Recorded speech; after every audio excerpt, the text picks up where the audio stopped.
The old radio station stood at the edge of town, a crumbling monument to a forgotten era. Its windows, once a bright beacon of entertainment, now stared out like empty eye sockets, dark and foreboding. The wind whispered secrets through the broken panes, sending shivers down the spines of the brave souls who dared to approach. The air around the station reeked of decay and neglect, a noxious mix of mildew and rust that clung to clothes and hair like a bad omen. Shadows danced across the walls as the sun set, casting an otherworldly glow over the crumbling structure. It was as if the building itself was alive, watching and waiting for its next victim.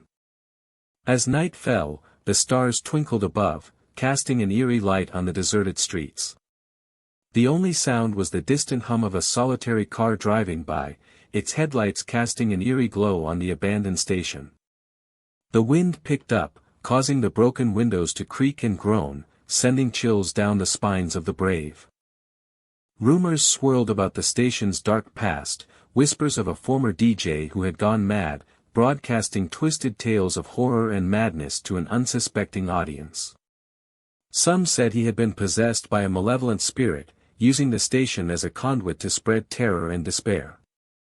Others claimed to have heard strange noises coming from the station at night, a cacophony of screams and whispers that seemed to emanate from within its walls.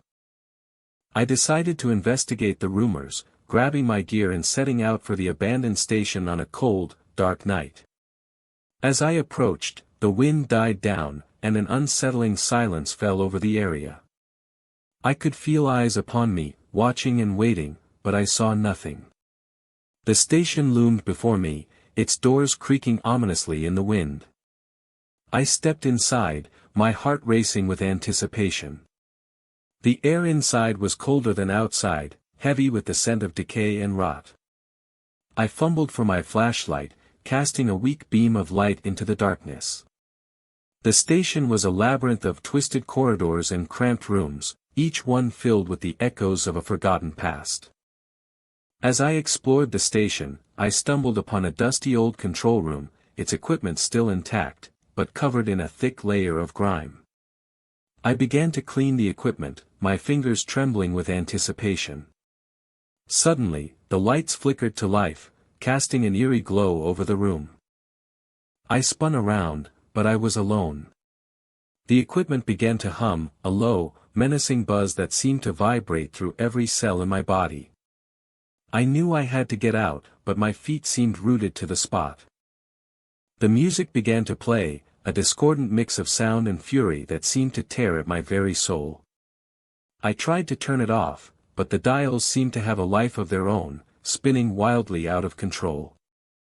The music grew louder, more intense, until I felt like I was being consumed by it. I stumbled backward, my eyes wide with terror, as the music reached a fever pitch. And then, everything went black. As I came to, I found myself back in my car, driving away from the station at breakneck speed. But something was off. The radio was still playing, broadcasting the same twisted music I had heard in the station.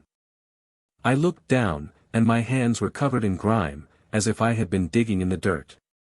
I turned to look in the rearview mirror, and that's when I saw it, my face, twisted into a grotesque grin, eyes black as coal, staring back at me with a malevolent glare.